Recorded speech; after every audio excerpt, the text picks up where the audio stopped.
রাতের আধারে কাছেরখোল ইউনিয়নের কাছেরখোল পশ্চিমপাড়া গ্রামে প্রায় অর্ধশত সবরি কলা গাছ কেটে দিয়েছে দুর্বৃত্তরা।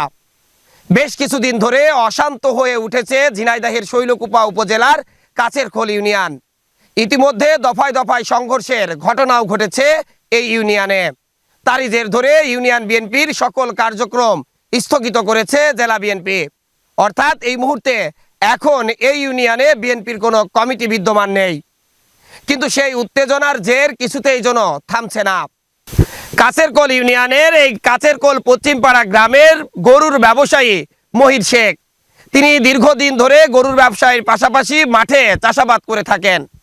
তার বাড়ি একদমই মাঠের মধ্যে এবং তার বাড়ির পিছনে তার একটি পুকুর রয়েছে। পুকুরের চারপাশে আম গাছ ও সবরি কলা গাছ তিনি লাগিয়েছিলেন।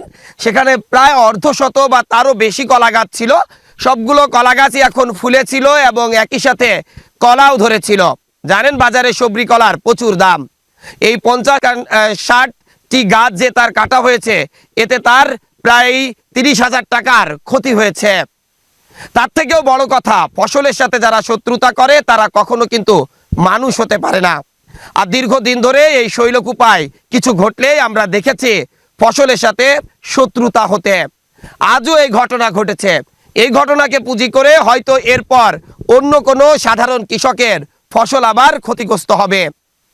এই জন্যই বলতে চাই, রাতের আধারে যে সকল দুর্বৃত্তরা এই মহির শেখের কলা গাছগুলো কেটেছে, তার গাছের আমগুলো পেড়ে নিয়ে গেছে, একই সাথে তারা যে চরম আতঙ্কের মধ্যে দিন পার করছে এবং একই সাথে গ্রাম জুড়ে চরম উত্তেজনা বিরাজ করছে। যে কোনো সময় আবারও সংঘর্ষের মতো ঘটনা ঘটতে পারে।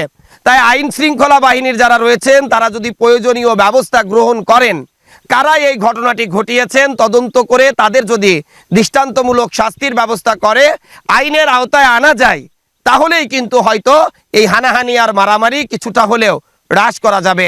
তাছাড়া এই ইউনিয়নে বা এই গ্রামে এখন আর এই হানাহানি বন্ধ করার অন্য কোনো উপায় নেই। আমরা কথা বলছিলাম মহির শেখের সাথে। তারা কেটেছে এটি বলতে পারবো না, রাতের অন্ধকারে কাটেছে, তবে একটু রাজনৈতিক কায়দায় বাজারে এটা গন্ডগোল হয়, বাজারে গন্ডগোল হয়। সেই কায়দায় এখন কি ডাকি কইল এইটি আমরা বলতে পারবো না। রাতের অন্ধকারে কাটা যখন দেখিন, আর আমার ভাইয়ের সাথে, ফুফতো ভাইয়ের সাথে এটা গ্যাঞ্জামে মাঠের মধ্যে হয়। গ্যাঞ্জাম হওয়ার পরে দেখা যাচ্ছে যে তার 5-6 দিন পরে কিন্তু হচ্ছে কচুয়ার বাজারে হচ্ছে রাজনীতিক গ্যাঞ্জাম। এদের সাথে যদি আমরা গন্ডগোল করবোই তা নি, আমরা বলতেছি যে এক জায়গায় বসবাস করি, যা হোক নিজেরাই ওই দিয়ে মারিয়ে ফেলেছে, কিন্তু আমরা আবার মারলি আইনি ঠগা হয়। তো যাক, ওইটি আমার দুইজন এক জায়গাও হয়নি, ওইটি মনেও করিনি। এই পর্যন্তই। তারপরে দেখা যাচ্ছে 5-6 দিন পরে বাজারের রাজনীতিক নেতা, এই নেতাইতে শুরু হয়েছে, দেখা যাচ্ছে আমার নামে মামলাও করেছে। আমরা মারুনি, কিন্তু মারার কেস উঠেছে যে আমরা কুপাইছি। এখন আইনগত ব্যবস্থা যাতে হয় সেইটাই, কোনো মারামারি নেই, গন্ডগোল নেই। অনেকেই চাচ্ছে নেতা গন্ডল হোক, ওই দিয়ে আমরা চাচ্ছি। আমরা নেতা গন্ডল কারোর সাথে করবো না, অশান্তি মানে পাড়া ঘরে আনতে চাইনি, শান্তির সাথে আমরা বাস করতে চাই। মানে আইনি রাজ ছাড়াই তারা একটু তদন্ত করুক এই আর কি। মহির শেখের কথার সূত্র ধরে যদি বলতে চাই যে আসলে তার এই কলা গাছগুলো কারা কেটেছে তিনি কিন্তু বলতে পারেননি।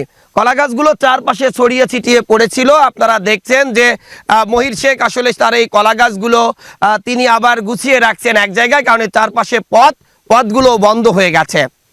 আসলে যেখান থেকে কলা গাছগুলো কেটেছে, যদিও তা মহির শেখের বাড়ির খুবই কাছে, কিন্তু রাতের আধারে কিন্তু বোঝার কোনো উপায় নেই যে আসলে কারা কাটছে। আর চারপাশে শুধু দিগন্ত জোড়া মাঠ আর পাট ক্ষেত, যার কারণে কিন্তু এখানে যদি রাতের আধারে এসে কেউ এই গাছগুলো কেটেও দিয়ে যায় তা কিন্তু ধরা কোনো মতেই সম্ভব নয়। যে রাজনৈতিক উত্তাপ এই কাছেরখোল ইউনিয়ন জুড়ে শুরু হয়েছে, ইতিমধ্যে ইউনিয়ন বিএনপির কার্যক্রম স্থগিত করা হয়েছে।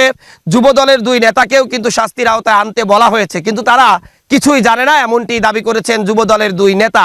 তাদের দাবি যে ইউনিয়ন বিএনপি সভাপতি এবং সাধারণ সম্পাদক সহ তাদের অভ্যন্তরীণ কিছু কন্দলের বলি হতে যাচ্ছেন তারা।